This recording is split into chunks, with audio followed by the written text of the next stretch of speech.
He does not have funding authority to pay for anything, let alone for grants directly to the states for Next Gen 911. She did, however, point to the $115 million Next Gen 911 grant that is part of HR 3630. I told you that'd be coming back up again today too. So one of the provisions in House Bill 3630 that passed earlier this year called for some of the money from the sale of spectrum to be used for Next Gen 911 grants to the states through the National 911 Office, which is a joint office of the National Technology and Information Administration. I think that's what the acronym stands for, and the National Highway Transportation Safety Administration. They actually did have a grant several years ago.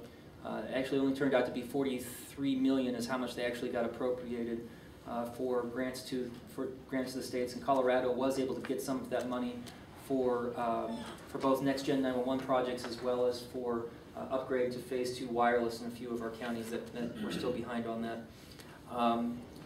So now that office has some experience in administrating those types of grants, hopefully it'll go a little bit faster this time. But we do have to wait for the $115 million to become available through the sale of the spectrum, which is going to take a while. I'm not expecting that money to be available for at least 2 or 3 years. She touched on concerns about information overload. Again, going back to the point that Jim Kuthi made in his presentation, pointing to the development of technology that will collect information and then deliver it to the individuals that need it when they need it. So she took a little bit more of a positive outlook to it, saying, you know, yes, there's going to be a lot of information coming in. That doesn't necessarily mean you have to have a person who is going to sift through all of that information and determine what's important and what isn't.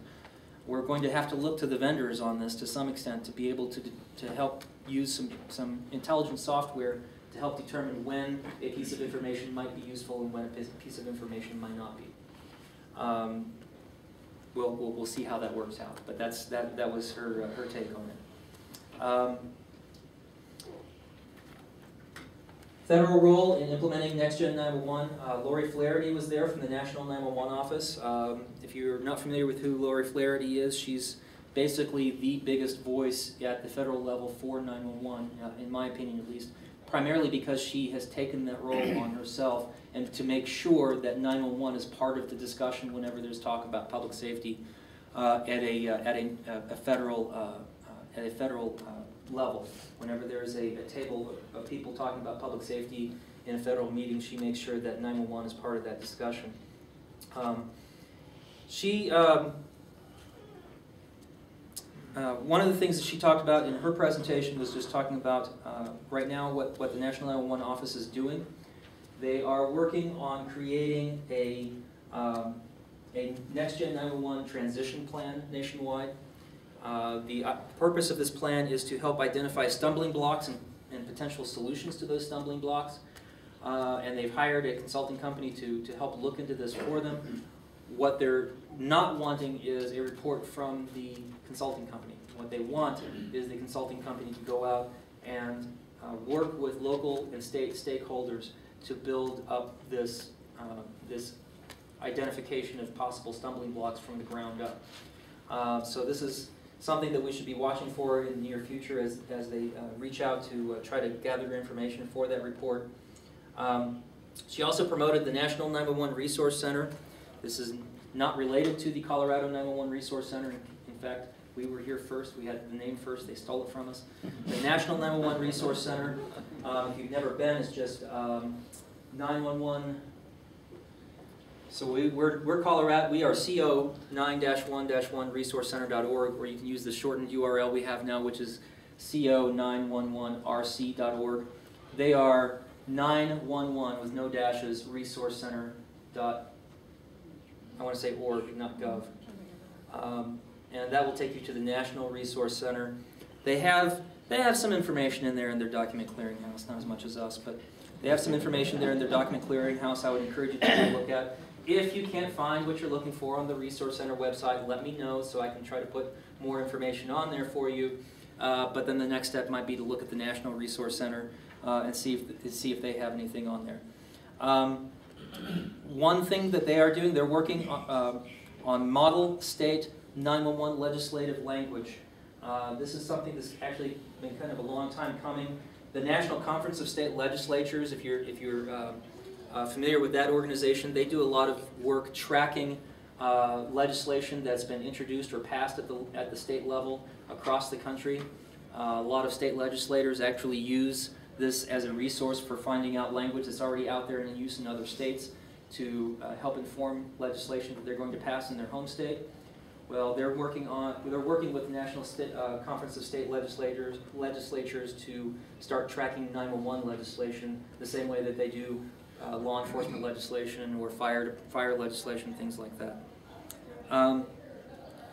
They promoted their state 911 program assessment program. A couple years ago, they started working on trying to create a checklist for state 911 programs for what should be included in a state 911 program to make it an effective one. Most of it doesn't really apply to Colorado since we don't have a state 911 office or a state 911 board, and all of our 911 revenues are distributed locally.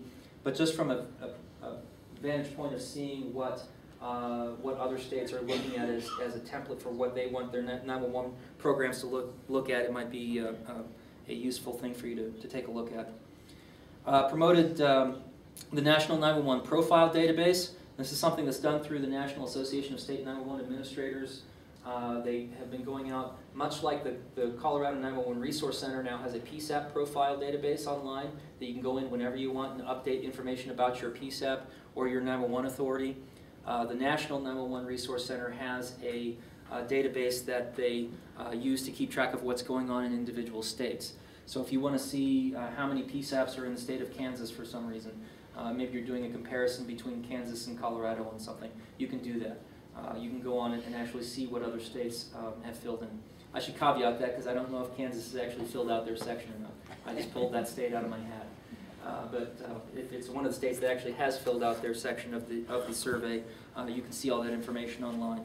And also has links to all of their legislation, their 911 legislation in the various states if they filled out those sections. So it can be a great resource if you're trying to do some comparison work. APCO Project ProChart, Pro-C-H-R-T. They gave an update on that. There is a link that's actually included on this slide, and that slide is now available on the Resource Center website, so if you want to take a look at it later, you can do so. It's basically, it's APCO's human resources project, looking at things like training, hiring, selection. If you remember, APCO was actually the organization that put together Project Retains, which had a lot to do with selection, hiring, and retention of PSAP employees. So they're focusing a lot on things like training and selection and retention and job structure. There's a link to the primary page for ProChart.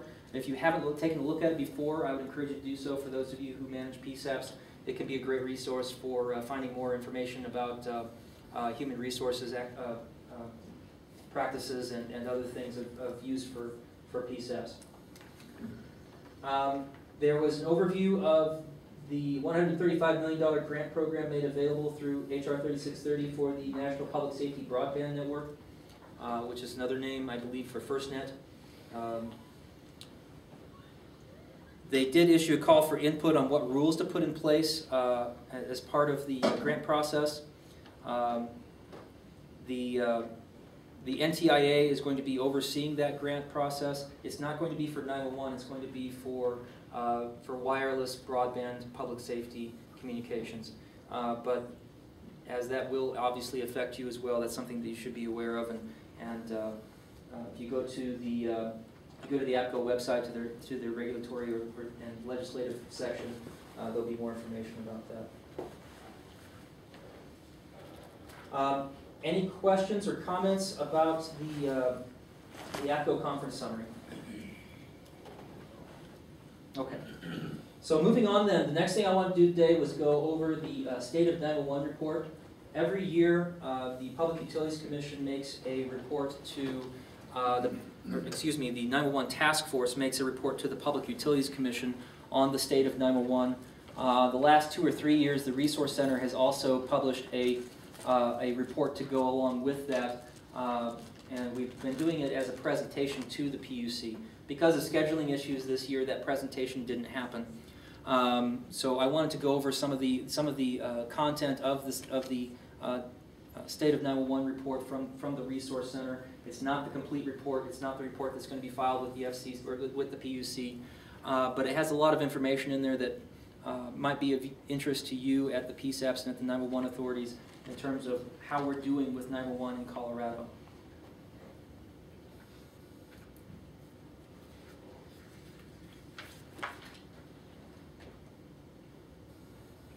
If you want to see previous years of the State of 911 report, if you go to the Resource Center website, again, that's co911rc.org, and you click on Publications, I believe it's on the top right-hand side of the page, there will be a list of all of the State of 911 reports from previous years. The first one was actually written by the 911 Task Force Chair at the time, Kimberly Cull, and since then they've been written by the Resource Center. So the first thing we need to talk about is landline E911 service. For the first time since I started writing these reports, I can no longer report that Colorado is 100% enhanced 911 capable. We have had one county that has lost their E911 capability, San Juan County, Silverton, has their 911 calls answered through CSP Montrose. They had one console that was used for that purpose in CSP Montrose, and that console is no longer functional. So we are no longer a 100% enhanced 911 state. Luckily for us, that's a temporary problem. We'll be able to fix that fairly soon, I hope, and get back to being a 100% enhanced 911 state. Concerning wireless enhanced 911, there have been some significant improvements this year. If you take a look, and I know it's kind of small on the screen up there, but if you take a look on the map, at the maps on the screen, the one on the left is from 2011. The red counties are counties that were phase 0. In other words, they were not wireless phase 1 or phase 2. And if you called 911 on a cell phone from in that county, the only thing they would ever get would be maybe a callback number, and that's all. The counties that are shown in yellow were phase 1, meaning that they might get the address of the tower, but they would never get latitude and longitude for the caller, meaning that they just did not have that capability in their county. Counties in green, which of course is the majority of them, are phase 2 compliant counties. And something I like to point out is that you have to keep in mind, even in a phase 2 compliant county, not every call will come in with latitude and longitude, especially in counties that have only a few cell towers, because there are still cell companies out there that are using the triangulation method. If they're using that method to locate a caller, the call has to be received by at least 3 cell towers in order for them to triangulate the caller's latitude and longitude. However, if the PSAP is capable of receiving phase 2, they're shown in green on that map. So now you look at the map on the right. That's for 2012. You have You have one county that was in red. That's no longer in red. Now you only have 2 counties that are still in red. You have another county that was in yellow. That is no longer in yellow. So we're down to 2 counties that are phase 0 and 3 counties that are phase 1. Everyone else in the state is phase 2. Ironically, San Juan County is phase 2 wireless enhanced because their cell phone 911 calls are answered at a different location from the landline calls. If you look at it by numbers, the wireless phase 2 coverage in Colorado by counties, 92% are covered, 92.2% to be precise. Last year it was 87.5%. If you go by square miles, 98.2% of the state is phase 2 wireless enhanced. Last year it was 90.2%. This year by population it was 99.3%. So almost the entirety of the population of the state of Colorado is covered by wireless phase 2, but there are still 0.7% of the population of Colorado are still living in areas without wireless phase 2. Last year was 98.5%. So improvements in all three ways to look at it. There have been improvements in wireless enhanced coverage in Colorado.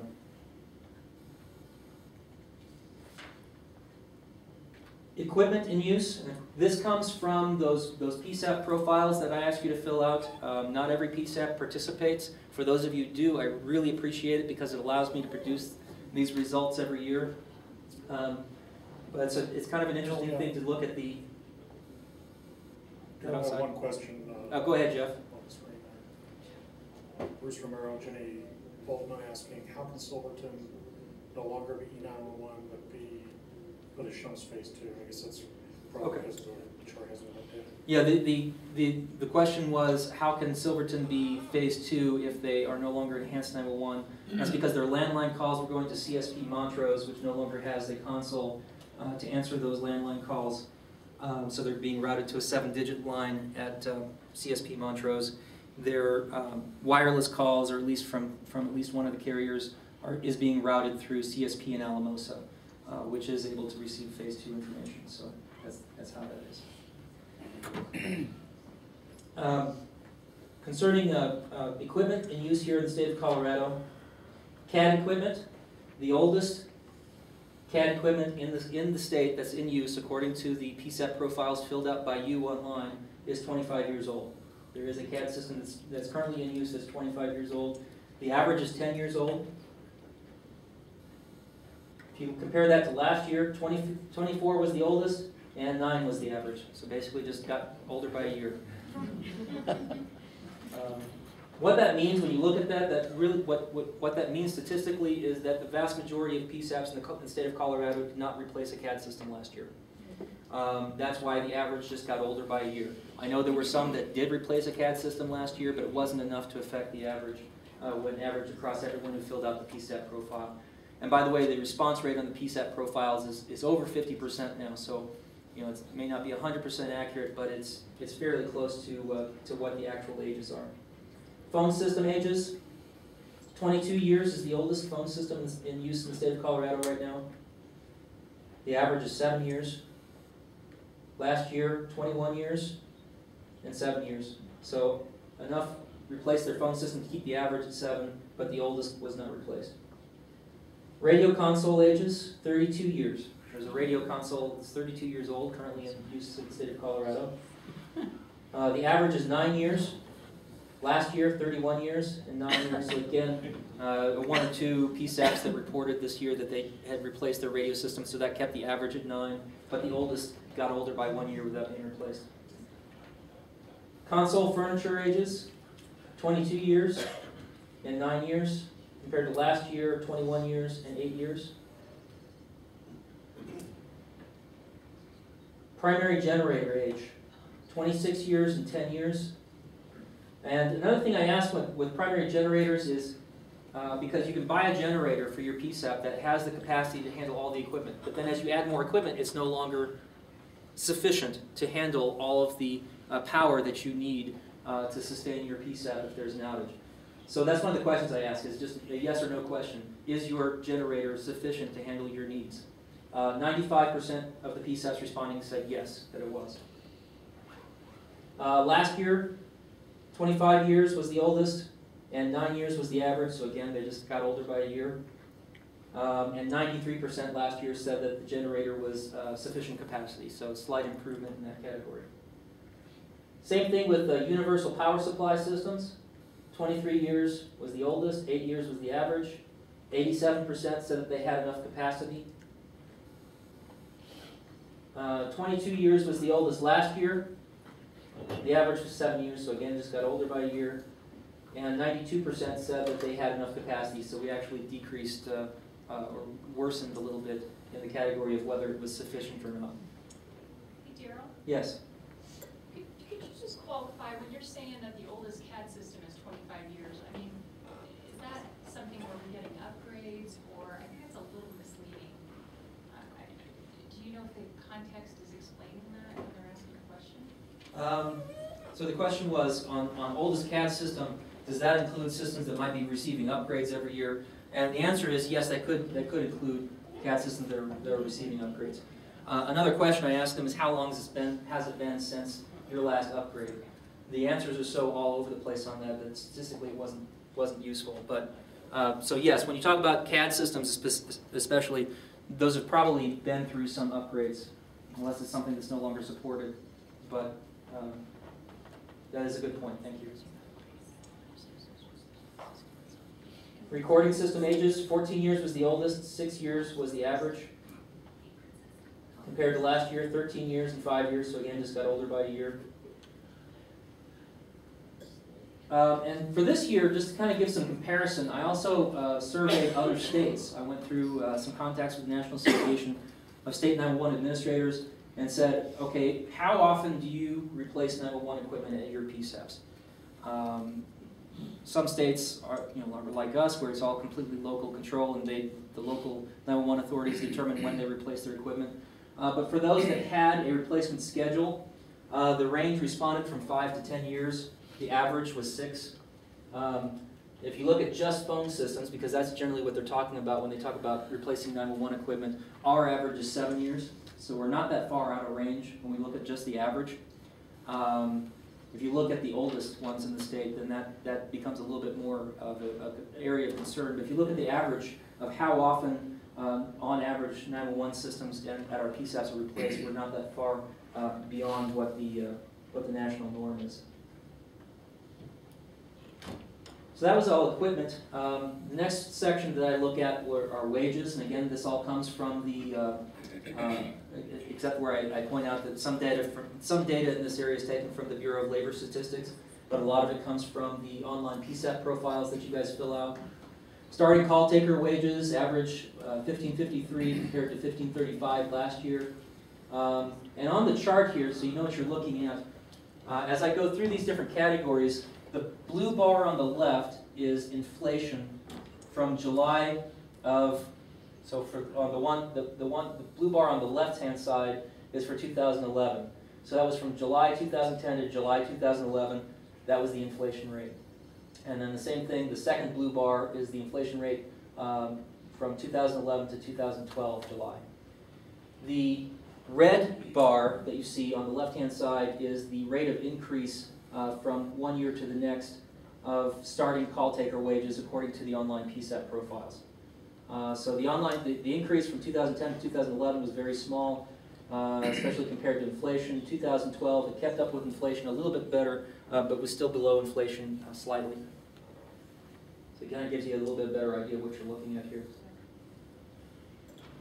Top call taker, so this is your highest paid call taker, or the top of your salary range if you have a stated salary range.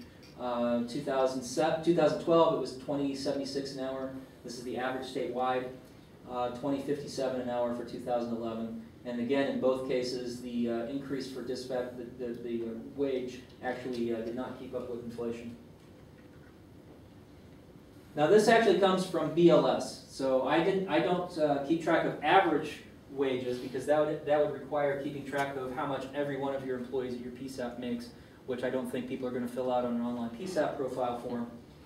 But the BLS actually tracks average wages for public safety dispatchers. It's really the only category of PSAP employee that they track. And they showed an average in 2012 of $21.38 an hour. This is for dispatchers again, not for call takers. And in 2011, it was $20.56. So they actually showed a very large increase in the average dispatcher wage in 2012, outstripping inflation and making up, probably more than making up the amount that it was behind in 2011. Now back to the data that I have. The data that I'm getting through the online PSAP profiles actually shows a different picture. So in 2012, the starting wage for dispatchers was $17.76, which is actually a decrease from last year of $16.90.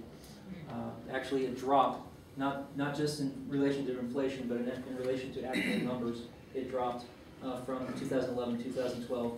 Same thing for the top dispatcher wage, dropped from $22.86 to $22.76. So the question is, how can the average dispatcher wage shown by the Bureau of Labor Statistics shown to have increased while the average starting and top dispatcher wage have dropped according to the online PSAP profile? There are a couple of different explanations. One is that my data is wrong, or that BLS's data is wrong, since The Resource Center's online PSAP profile is a voluntary survey, and we're basically taking whatever information you're putting in without verifying it as being accurate. That's a possibility, that the Resource Center's data is just not as accurate as the BLS's. However, there is a mathematical explanation as well. If you have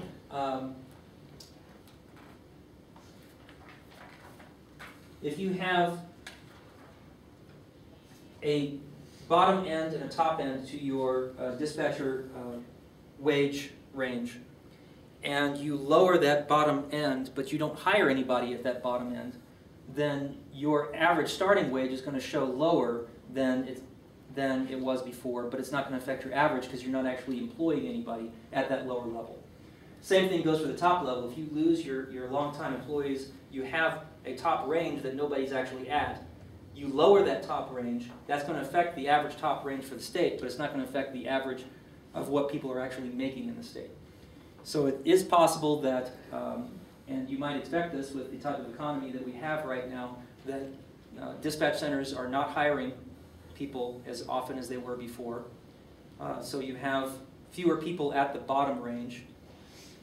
And once people are leaving the top range, they're not necessarily being replaced by people who are topping out right behind them. So that is one possibility. It's also possible that my data just isn't as accurate as the BLS's.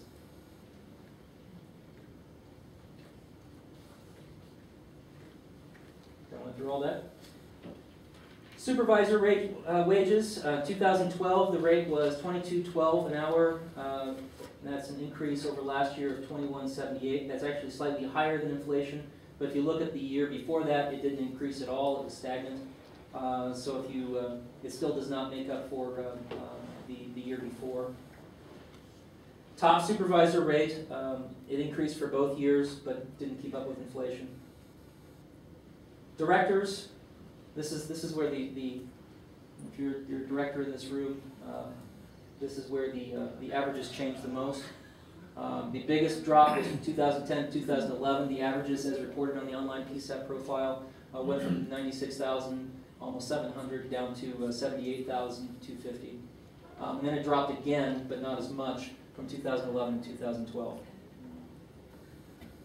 And when I showed dispatch or director's salary, unlike the other categories, I'm not showing starting or top. I'm just showing what they're currently making, as reported on the online PSAP profile.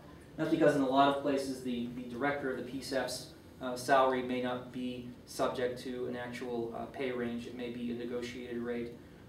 It varies from PSAP to PSAP. So if you look at a statewide summary, that I won't go through all of it again. This basically shows the same